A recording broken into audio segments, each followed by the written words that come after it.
시청자 여러분 안녕하십니까. 6월 25일 벌써 오후 시간입니다. 지금부터 전욱현의 안보정론을 시작하겠습니다. 오늘 토요일인데도요, 뉴스가 굉장히 많이 나오고 있습니다. 그래서 좀 빠르게 여러분들께 중요한 뉴스들 정리해 드리도록 하겠습니다. 이번 시간에는요, 이제 미국 의회에서 마저도 이 문재인 정권의 이런 이드준씨 피살 이걸 처리한 과정, 그 다음에 북한 탈북자들 2명, 이 북송 어민이라고 하나요? 이 어민들 2명을 갖다가, 이 탈북한 어민들 2명을 갖다가 아주 번개처럼 딱 닷새 만에 돌려보내는 사건. 이런 사건이 얼마나 큰 인권 침해 사건이냐. 이렇게 이제 보는 거예요. 그래서 미 의회가 전격적으로 청문회까지 열었습니다. 이 뉴스를 전해드리고, 그 다음에 이준석 대표가 말이죠. 어제 제가 심야 방송에서도 말씀을 드렸는데, 최근에 윤석열 대통령하고 만나려고 이 비공개 면담을 신청했다가 거부를 당했어요.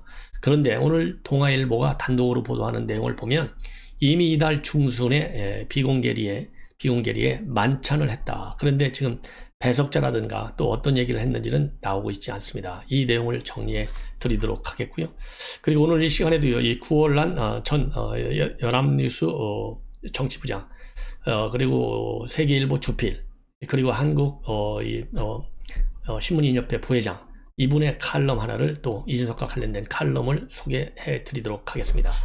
먼저요, 그러면 미의회의 청문회 동향인데요.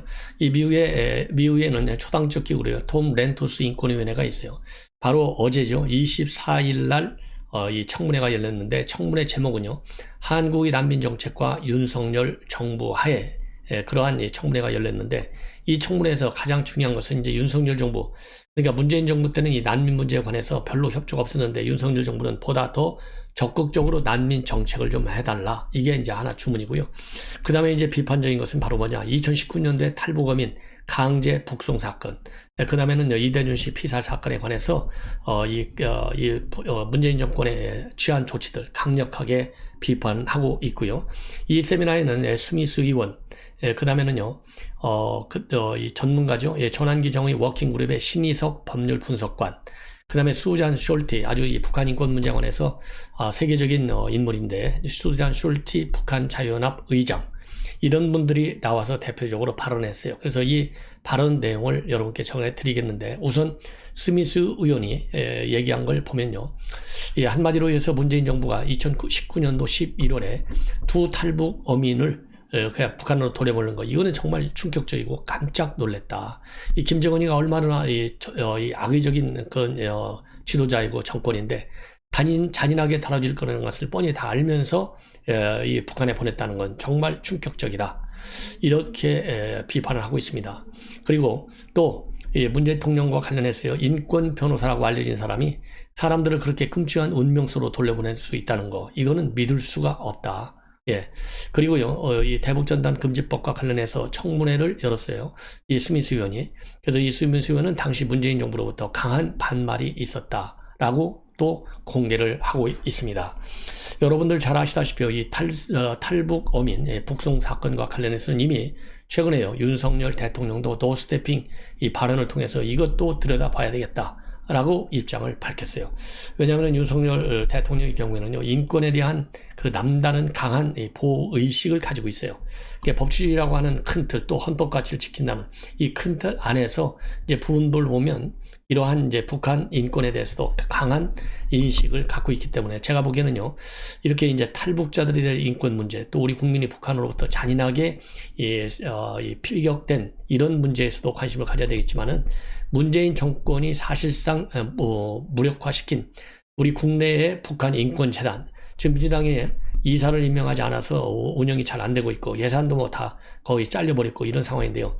북한 인권재단을 민주당의 협조를 받아서, 왜냐하면 민주당이 이사를 임명하지 않으면 활동이 못하게 되어 있잖아요. 그래서 북한 인권재단을 빨리 활성화시켜야 되겠다, 가동시켜야 되겠다. 여기에도요, 윤석열 정부가 노력을 좀 정책적으로 해야 될 필요가 있지 않느냐, 이런 생각이 듭니다.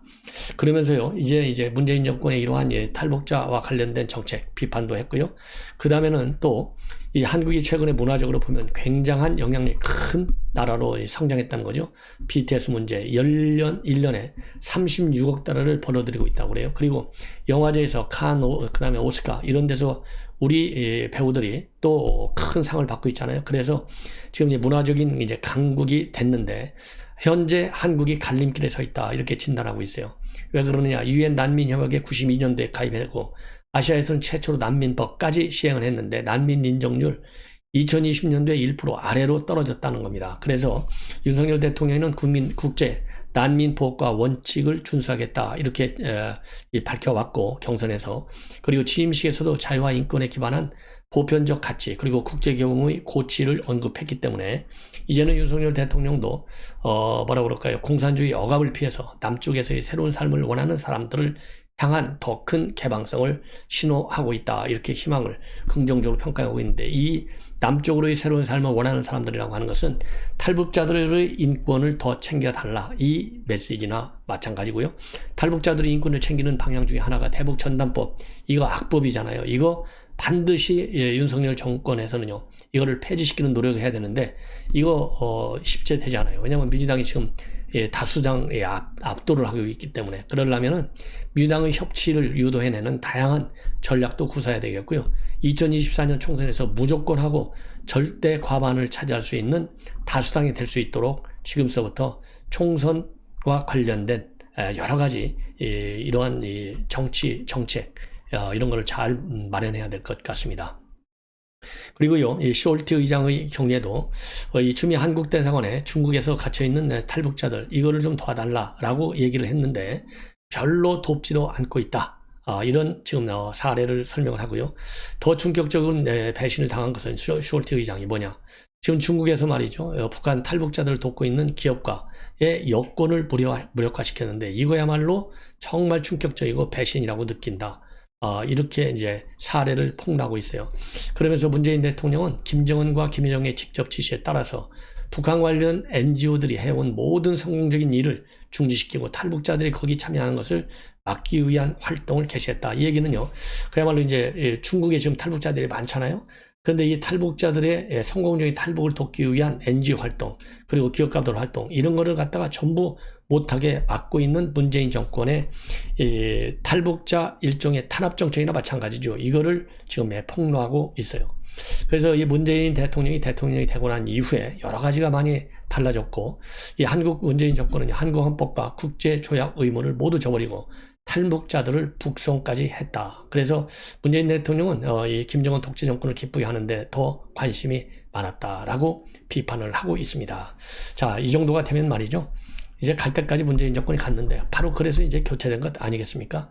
그리고 전환기정의 워킹그룹의 신희석 법률 분석관도 말이죠, 이 북한 2019년도 11월 9일, 7일에 있었던 탈북 어민 2명의 북한에 바로 돌로 보낸 거, 이거를 갖다가 지금 비판하고 있어요. 그러면서 안대를 씌워서 데리고 갔는데 딱 안대를 벗고 보니까 북한 당국자들이 앞에 서 있는 걸 보고서 이 사람들이 겁에 질려서 털썩 주저앉았다라는 사례를 지금 폭로하고 있고요.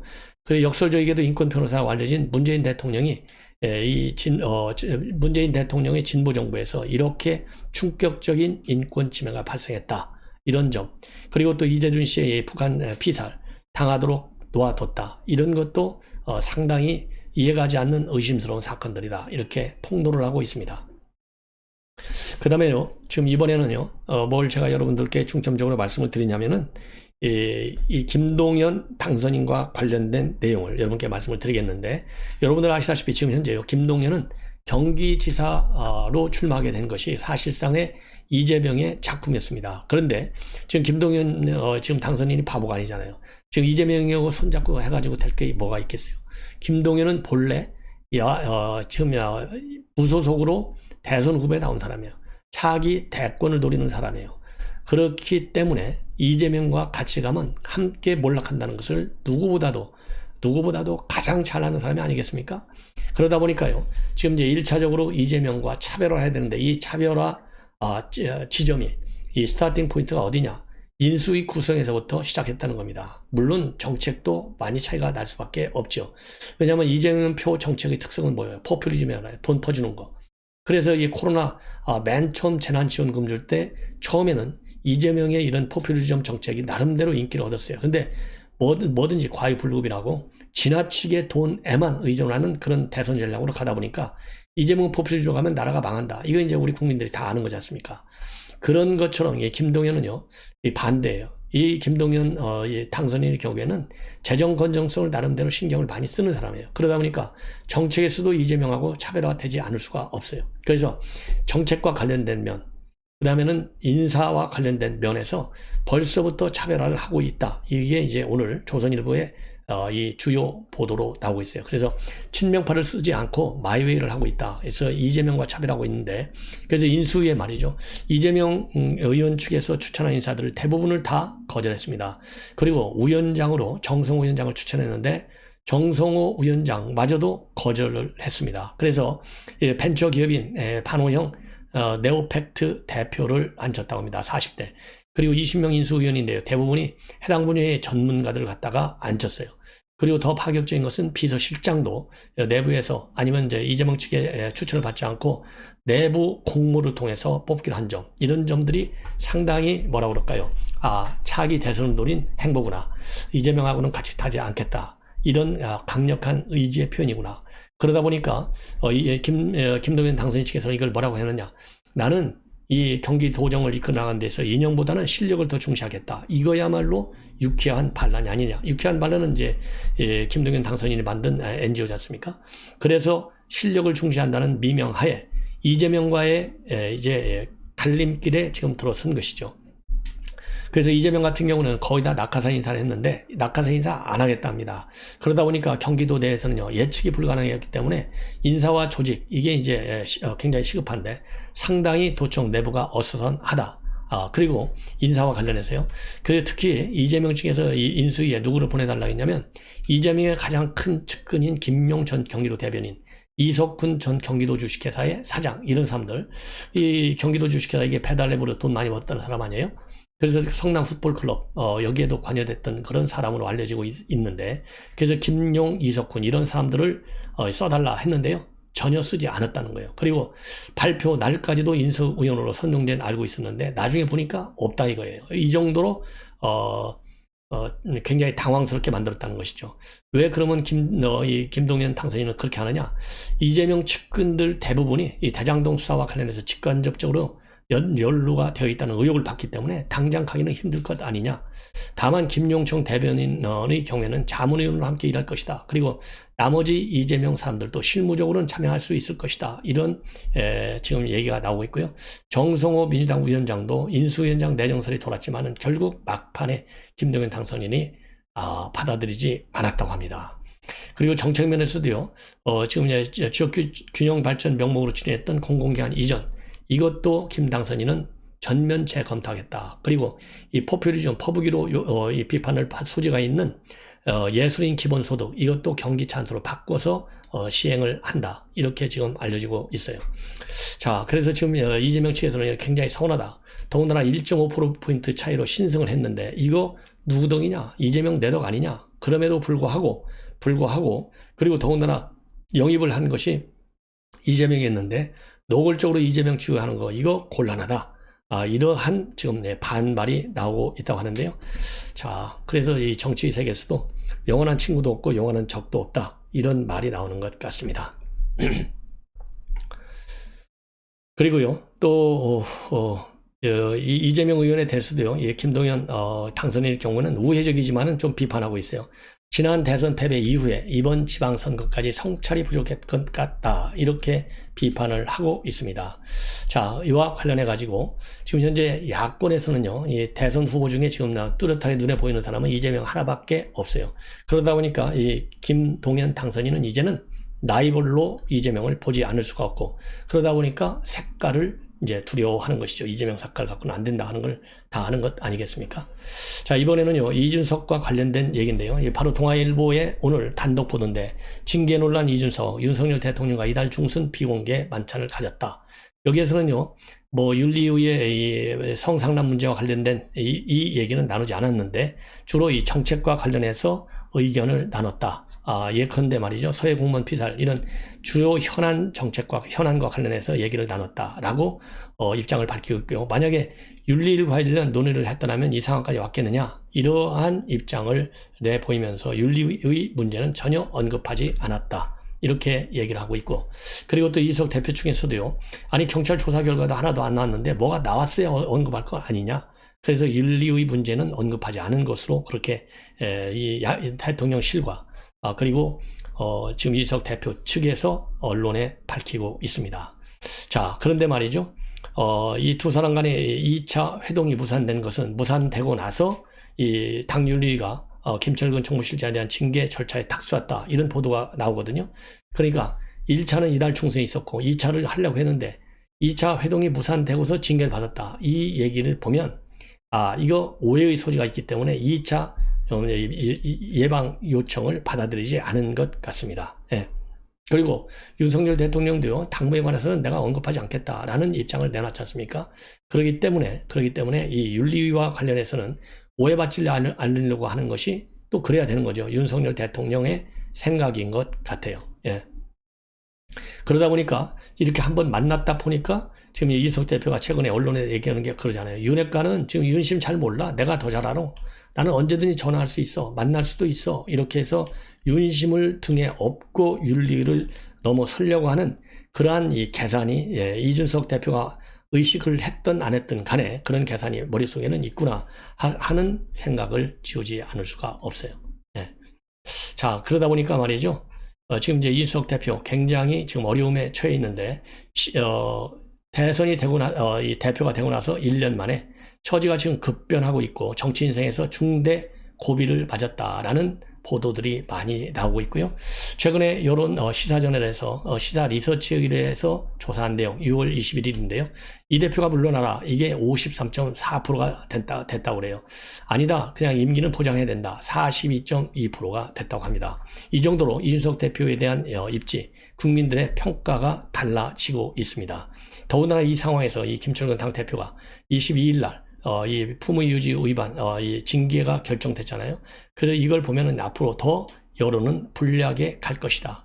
그래서 이준석 대표가 최근에 말이죠, 이 포에니 전쟁과 비교하면서 본인을 갖다가 이 한니발 장군하고 뭐라 그럴까요? 이 비교하는 그러한 이 글까지 제가 올려놓은 거예요. 예. 한니발의 숙적이었던 스키피오에게 자신을 빗댄 거예요. 스키피오는 2차 포에니 전쟁을 승리로 이끌고 나이도 그때 딱 37살이었는데요. 결국엔 로마 최고 명예직했던 감찰관에는 올랐지만은 이후 정적들의 견제를 받다가 결국은 원로원을 떠나게 됐어요. 스키피오 장군이. 자, 그래서 이게 본인의 심정을 갖다 스키피오에 비유한 것이 바로 입지가 그만큼 달라지고 있는 것 아니냐. 이렇게 지금 볼 수 있는 대목이고요. 그러다 보니까 이게 동아일보에 지금 전현욱 논설위원이 게르 이준석 했는데요.